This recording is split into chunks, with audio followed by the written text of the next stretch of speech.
नमस्कार। आज हम एक ऐसे कमाल के कानून के बारे में बात करने वाले हैं जो हम में से हर भारतीय नागरिक को एक बहुत बड़ी ताकत देता है। ये है सूचना का अधिकार अधिनियम 2005। एक ऐसा अधिकार जो हमें सीधे सरकार से सवाल पूछने की हिम्मत और हक देता है। जरा सोचिए, एक ऐसा अधिकार जो आपको सरकारी कामकाज, उसकी योजनाओं और फैसलों के बारे में सीधे जानकारी हासिल करने की पावर देता है। यही तो है आरटीआई, यानी सूचना के अधिकार का असली जादू। एक ऐसा टूल जो लोकतंत्र को सही मायनों में हम नागरिकों के हाथों में सौंपता है। तो आज के इस सफर में हम आरटीआई की पूरी कहानी को समझेंगे। ये हक क्या है, इसे इस्तेमाल कैसे करें और इसका असर क्या होता है। तो चलिए शुरू करते हैं। तो ये जो हम बार बार कह रहे हैं जानने का अधिकार, इसका असल में मतलब क्या है? देखिए, ये सिर्फ एक कानून का टुकड़ा नहीं है। ये हमारे लोकतंत्र की, हमारी डेमोक्रेसी की बुनियाद का एक बहुत जरूरी हिस्सा है। सबसे जरूरी बात यह है कि ये कोई मेहरबानी या तोहफा नहीं है, ये हमारा अधिकार है। इसका सीधा सा मतलब ये हुआ कि सरकारी जानकारी पर पहला हक नागरिकों का है, सरकार का नहीं। हाँ, जब तक कि उसे गोपनीय रखने का कोई ठोस कानूनी कारण न हो। अच्छा, अब सवाल उठता है कि इस कानून को बनाया ही क्यों गया?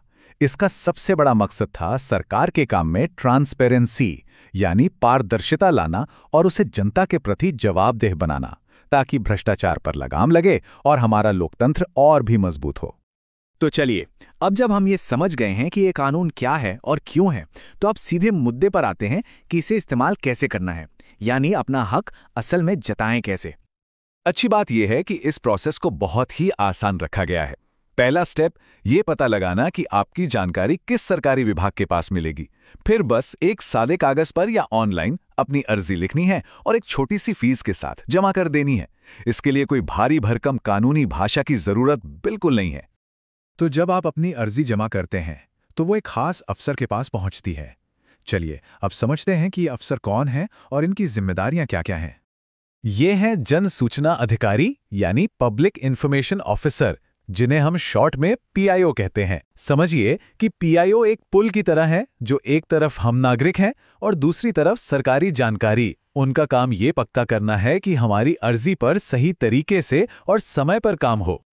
पीआईओ की कई अहम जिम्मेदारियां हैं। वो आपकी अर्जी लेते हैं, उसे प्रोसेस करते हैं, आपको जानकारी देते हैं और अगर किसी वजह से जानकारी नहीं दे सकते तो उसका कारण भी बताते हैं। और सबसे ज़रूरी बात, उन्हें 30 दिनों के अंदर जवाब देना ही होता है।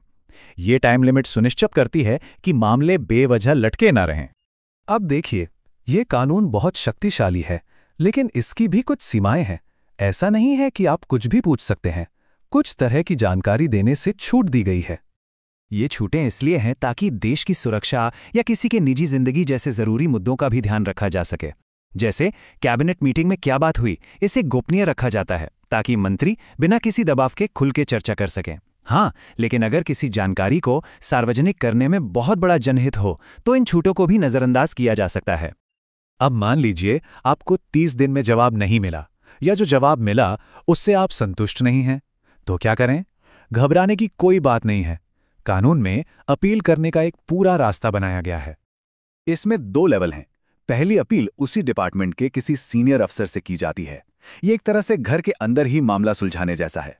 और अगर वहां भी बात न बने तो आप दूसरी अपील एक बाहरी और स्वतंत्र संस्था, यानी सेंट्रल या स्टेट इंफॉर्मेशन कमीशन के पास कर सकते हैं। लेकिन यहां एक चीज का खास ध्यान रखना है, वो है टाइम। पीआईओ के जवाब मिलने के 30 दिन के अंदर पहली अपील करनी होती है और पहली अपील के फैसले के 90 दिनों के अंदर दूसरी अपील। ये डेडलाइंस बहुत जरूरी हैं। तो चलिए आखिर में जरा बड़ी तस्वीर देखते हैं। ये कानून सिर्फ जानकारी हासिल करने से कहीं ज्यादा बढ़कर है। इस एक कानून ने सरकार और नागरिक के बीच के रिश्ते को पूरी तरह से बदल दिया है। पहले सरकार मालिक थी और जानकारी उसकी संपत्ति समझी जाती थी। अब नागरिक मालिक है और जानकारी पर उसका हक है। ये एक लाइन इस कानून की पूरी आत्मा को बयां कर देती है।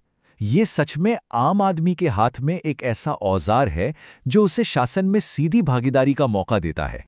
तो अंत में एक सवाल हम सब के लिए है, अगर जानकारी ही असली ताकत है तो हम और आप मिलकर इस ताकत का इस्तेमाल अपने लोकतंत्र को और मजबूत बनाने के लिए कैसे कर सकते हैं? ये एक ऐसा सवाल है जिस पर हम सभी को सोचना चाहिए।